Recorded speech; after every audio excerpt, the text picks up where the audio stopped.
ಆಮೇಲೆ ಅವ್ರ ಮೇಲೆ ಇವಾಗ FIR ಹಾಕ್ತೀನಿ, ಅವ್ರ ಮೇಲೆ ಇಂಥ ಆರೋಪ ಇದೆ ಅಂತಾರಲ್ಲ ಸರ್. ನಿಮ್ಮ ಸರ್ಕಾರ ಬಂದು 1 ವರ್ಷ 5 ತಿಂಗಳಾಯಿತು. ಬಿಟ್ಕಾಯಿನ್ ಅಂತಂದಿದ್ರಿ, PSI ಹಗರಣ ಅಂತೇಳಿದ್ರಿ, 40% ಅಂದ್ರಿ, PACM ಅಂತಂದ್ರಿ, ತರಾವರಿ ಆರೋಪ ಮಾಡ್ತಿದ್ರಲ್ಲ ಸರ್. 1 ವರ್ಷ 5 ತಿಂಗಳಾದ್ರೂ ಕೂಡ ನಿಮ್ಮ ಸರ್ಕಾರದ ಯೋಗ್ಯತೆಗೆ ಒಂದು ಸಣ್ಣ ಸಾಕ್ಷ್ಯಾಧಾರವನ್ನು ಹುಡುಕೋಕ್ಕಾಗಿಲ್ಲ. ಇಲ್ಲಿವರೆಗೆ ಏನು ಮಾಡ್ತಿದ್ರಿ ನೀವು? ಏನು ಕೆಲಸ ಮಾಡ್ತಿದ್ರಿ ಹೇಳಿ? 1 ವರ್ಷ 5 ತಿಂಗಳ ಕಾಲ ಈ BJP ಮೇಲೆ ಏನೇನು ಆರೋಪ ಮಾಡಿದ್ರಲ್ಲ ಅದರದ್ದು ತನಿಖೆಗೆ ಆದೇಶ ಮಾಡಿ ಸಾಕ್ಷ್ಯಗಳನ್ನು ಹುಡುಕಿ ಇಷ್ಟೊತ್ತಿಗೆ ಯಾರೋ ತಪ್ಪಿತಸ್ಥರು ಅಂತ ಕಂಡು ಬಂದಿದ್ರೆ ಅವ್ರಿಗೆ ಶಿಕ್ಷೆ ಕೊಡ್ಬೋದಿತ್ತು. ಇವತ್ತು ನಿಮ್ಮ ಮೇಲೆ ಆರೋಪ ಬಂದಿದೆ, ನಿಮ್ಮ ಸರ್ಕಾರ ಅಲ್ಗಾಡ್ತಿದೆ ಅಂತ ಏನು ಹೆದರಿಸ್ತಾ ಇದ್ದೀರಾ? ನಿಮ್ಮ ಮೇಲೆ ಮಾಡ್ತೀವಿ, ಎನ್ಕ್ವೈರಿ ಮಾಡ್ತೀವಿ ಅಂತ.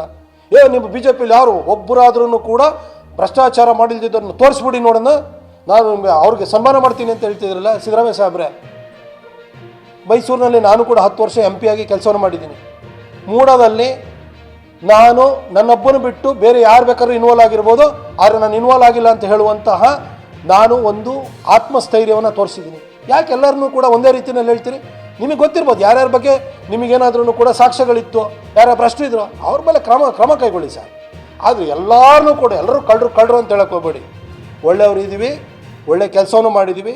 ಮೈಸೂರಿನ ಜನರು ಸೇವೆ ಮಾಡಿದ್ರು, ಬೇರೆ ಬೇರೆ ರಾಜ್ಯದಲ್ಲಿ ಬೇರೆ ಬೇರೆ ಅನ್ನೋದು ಪ್ರಾಮಾಣಿಕವಾಗಿ ಕೆಲಸ ಮಾಡಿದಂಥವ್ರು ಭಾಳಷ್ಟು ಜನ ಇದ್ದಾರೆ. ದಯವಿಟ್ಟು ಎಲ್ಲರ ಬಗ್ಗೆನೂ ಕೂಡ ಸಗಟಾಗಿ ನೀವೆಲ್ಲರೂ BJPಲಿರೋರೆಲ್ಲ ಅಪ್ರಾಮಾಣಿಕರು ಅಂತೇಳಿ ಹೇಳಿ ನಿಮ್ಮ ಅಪ್ರಾಮಾಣಿಕತೆಯನ್ನು ನೀವು ಎಸಗಿರುವಂಥ ಅಕ್ರಮವನ್ನು ಮುಚ್ಕೊಳ್ಳಿಕ್ಕೆ ದಯವಿಟ್ಟು ಈ ಥರ ಹೇಳಕ್ಕೆ ಹೋಗಬೇಡಿ.